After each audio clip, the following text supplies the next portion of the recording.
Assalamualaikum warahmatullahi wabarakatuh. Perkenalkan, nama saya Yesina Mira Putri dari kelas PGMID akan mereview jurnal tentang radikalisme agama dan politik demokrasi di Indonesia pasca Orde Baru.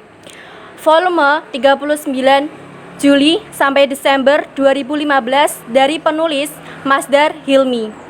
Bahasan pada jurnal ini ada 4. Yang pertama, jaminan demokrasi pasca Orde Baru. Dan yang kedua, sikap kaum radikal terhadap demokrasi. Yang ketiga, kebijakan terhadap radikalisme. Dan yang keempat, mengisi ruang konsep di dalam undang-undang.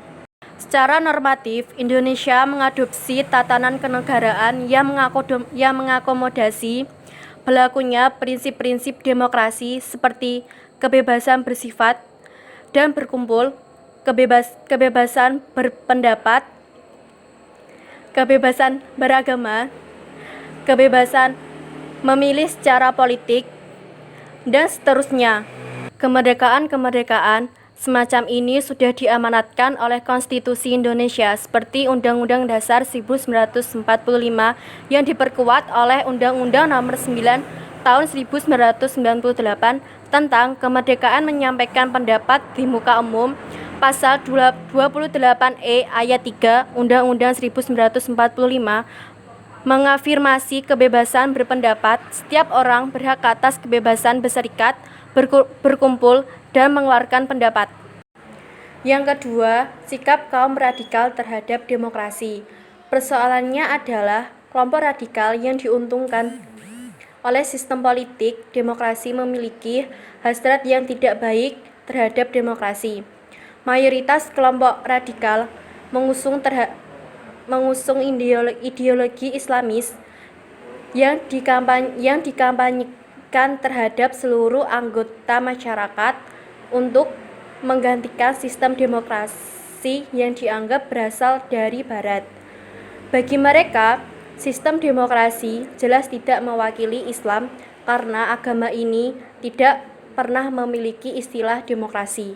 Demokrasi dianggap sebagai hasil ciptaan akal budi manusia yang diperhatikan lebih istimewa ketimbang agama. Inilah yang oleh kalangan radikal digambarkan sebagai pemberontakan atas kekuasaan Tuhan. Yang ketiga, kebijakan terhadap radikalisme. Rezim demokrasi yang diadopsi di Indonesia menghasilkan konsekuensi politik yang tidak pernah terjadi sebelumnya.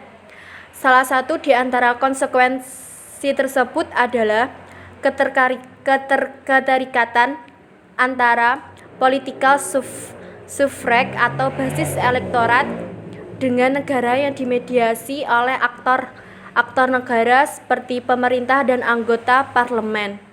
Dalam konteks ini, kebijakan negara seringkali mengikuti aspirasi atau keinginan mayoritas publik.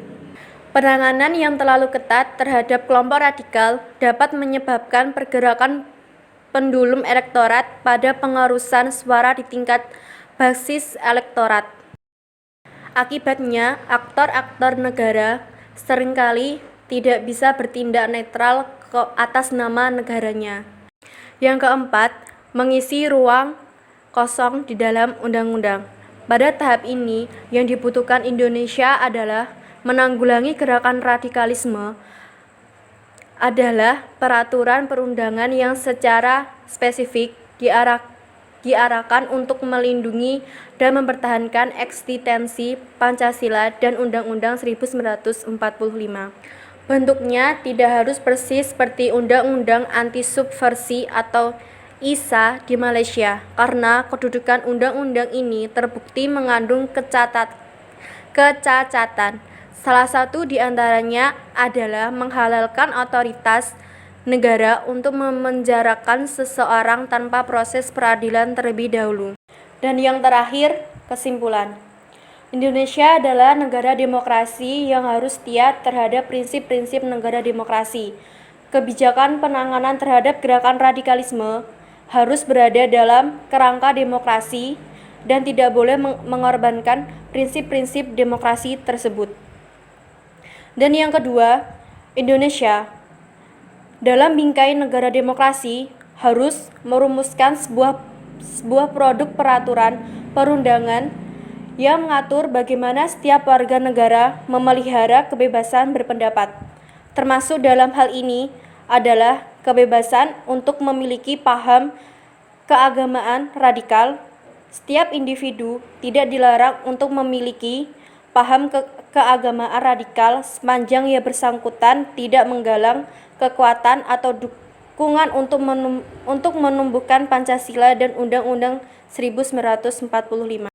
Sekian review dari saya tentang jurnal Radikalisme Agama dan Politik Demokrasi di Indonesia Pasca Orde Baru.